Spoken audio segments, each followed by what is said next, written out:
So this is the masthead of William Lloyd Garrison's original abolitionist newspaper, but it's colorized because it's the Liberator dot today.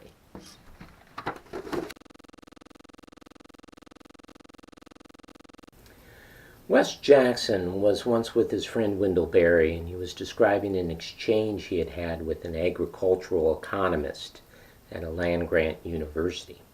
The professor had characterized himself as a hard-headed realist.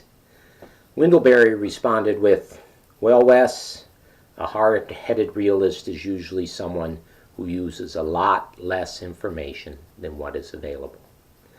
My name is Lowell Bliss. Welcome to episode 3 of the Liberator Today's video series on hope. Last week, we declared that if we want to understand hope, we have to do something with optimism first. Optimism gets in the way. I can hear the objections. Isn't it better to be an optimist than a pessimist?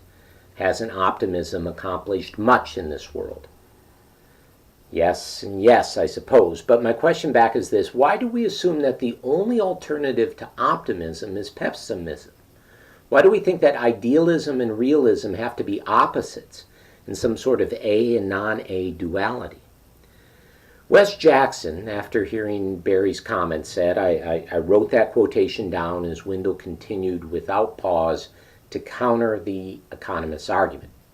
Wendell Berry was able to make progress on the economist's argument because he availed himself to more of the information that was available.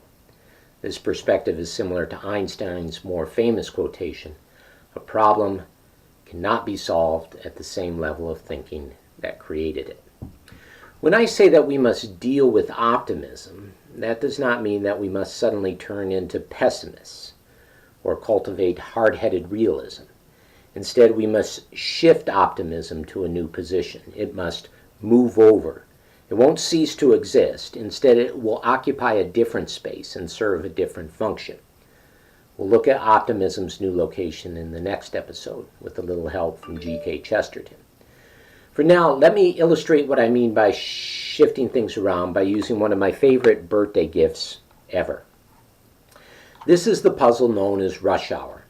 The goal of the puzzle is to drive this little red car through the opening and out into the world.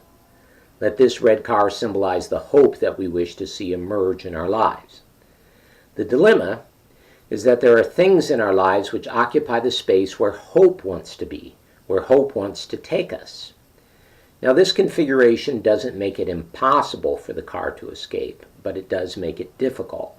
It is a puzzle, after all. We have to figure out where to move things. In this beginner's trial, this vehicle moves to the right, these two up, these two over, and these two down, and voila. Let's switch to a Grand Master's trial, card 38 of the third card deck. Here's a picture of hope's dilemma. Have you ever felt as trapped as this car is right now? Usually with these Grandmaster level puzzles, you simply start where you can. You don't have a lot of options. For instance, here, only this piece can move. And then you see what else opens up, what the new landscape looks like. In many ways, this shifting around of things is the practical side of cultivating hope. We can't go directly from despair to hope. We have to roll up our sleeves and do some heavy pulling and pushing first. We will shift optimism to the place where Chesterton tells us, no spoilers from me yet. Sometimes the things we move occupy temporary spaces before moving on. For instance, Walter Brueggemann will show us that denial cannot go directly to realism until it first spends some time in the space known as grief. Idealism's shift might be the most monumental of all. What are we doing dealing with ideals anyway, now that Jesus Christ has been born into this world? We are not Platonists. We're going to take idealism and shift it right into the sacred heart of Christ, who is the fulfillment of all the promises spoken over us. For everything that was written in the past was written to teach us, so that through the endurance taught in Scripture and the encouragement they provide, we might have hope. I am Lowell Bliss, Christian environmental missionary and climate activist. Thank you for visiting the Liberator today.